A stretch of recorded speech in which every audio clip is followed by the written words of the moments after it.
Hello, I'm CammyG, and welcome back to our Fortnite Save the World quest videos. So we're doing Venture this time, and we're doing a resupply run. So the quest at the moment is build a radar and resupply. There's no build a radar on the map, but that's also quite a boring mission, and I'm sure we'll cover that in our normal quests. So what I thought we'd do is we'll do a resupply. We are quite low level for this, and even if we got in a private game, that would be alright, because we don't actually have to kill any enemies. It's all about resupplying, as the name suggests.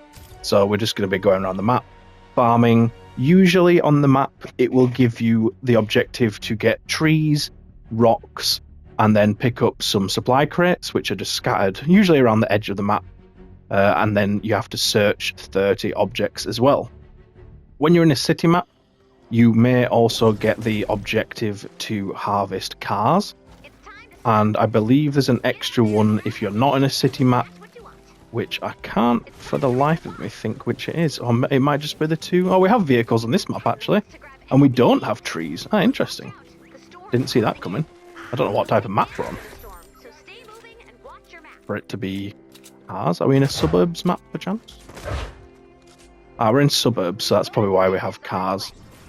And as I say, with a city map, you would probably also get cars as well. Any map that would have a lot of cars on.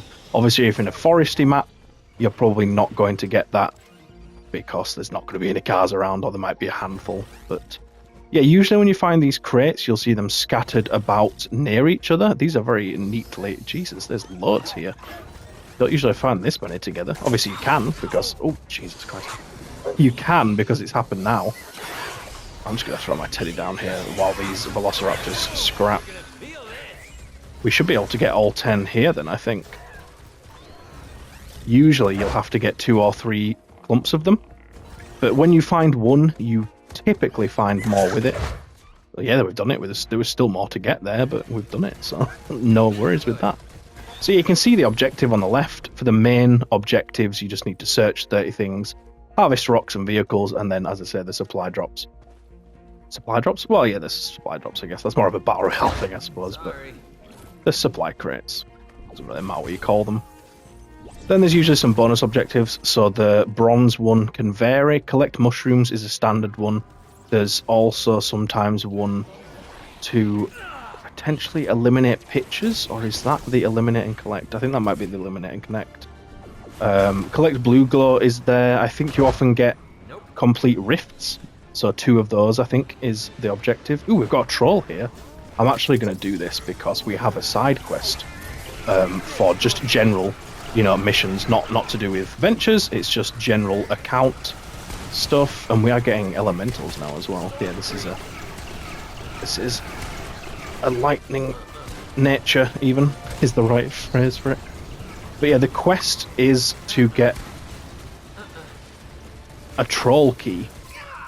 So, on one of the maps, we might be able to find the troll loot by defeating the troll and him dropping a key, but they don't always do it.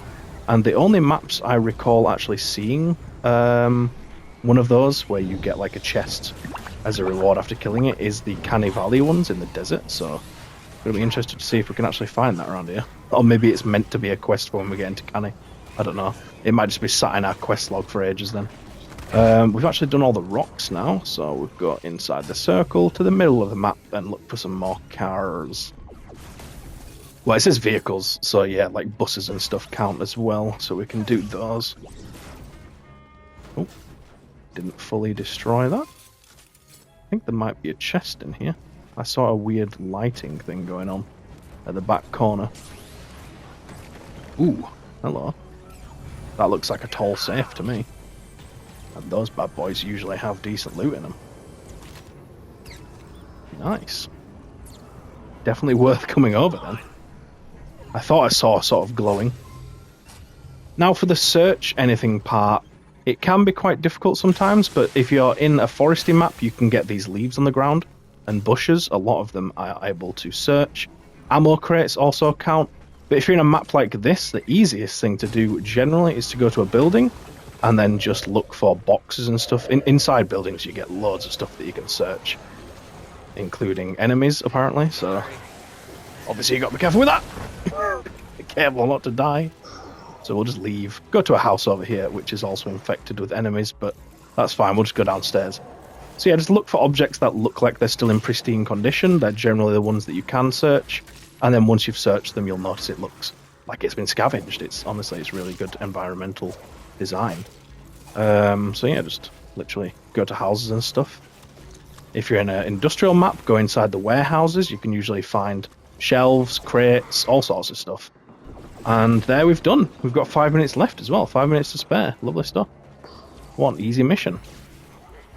So obviously the rewards for these types of missions aren't usually the best, but we were actually getting a legendary sunsetter, I think it was, for completing this mission. And since we're on the noob account, we might as well get some schematics because we want to build those up. Whether we're going to use them or not is, undecided, but we want to get them to stock up at least for the collection book, because the collection book does give you some really useful rewards.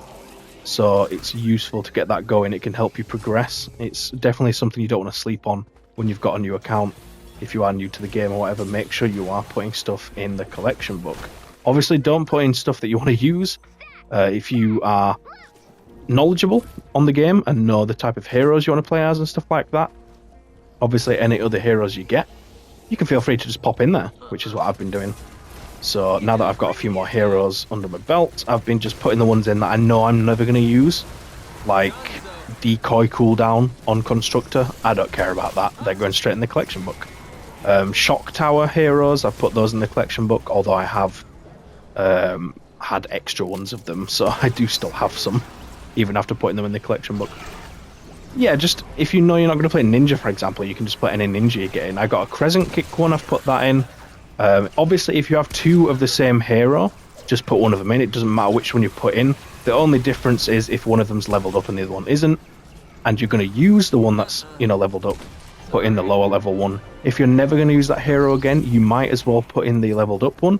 Or, if you need the XP to level up a different hero, put in the lower one and retire the leveled up one, so you can get your XP back and spend it on a hero that you are going to use.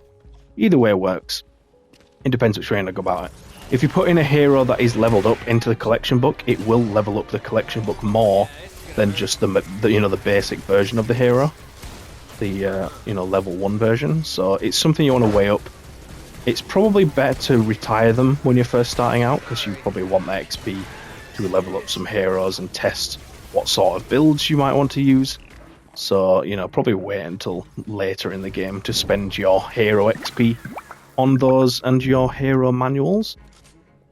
But yeah, I mean, there's not much more to say at this point in this video, so I don't want to ramble on for the next 3 minutes. I'll probably cut it here, to be honest, because there's not going to be too much more to show. Obviously, there's the build the radar mission, which, I mean, we could probably build one on this map, to be honest, but that's not going to be too exciting, and I don't want to do it multiple times, so obviously we'll probably have a main quest for that in our Plankton or Canny area, so I'll just save doing a video on that till there, because we are doing one for every single quest in the quest line, as opposed to Ventures. I'm just doing it on, the big ones when I get to them, which probably won't cover every mission type or everything you can do. So, it's not too bad if we skip it in the Ventures, basically. But yeah, at this point, I really appreciate you coming to watch the video. Obviously, I always enjoy the support, and I am really appreciative of every single person that clicks on the video, so thank you so much. And if you haven't already, as usual, please do drop a like, comment, or subscribe, or all three if you're feeling cheeky. I'd absolutely love that. But yeah, thank you for being here, and I hope to see you in the next video, where we can go over some more missions and some more quests. So cheers and take care.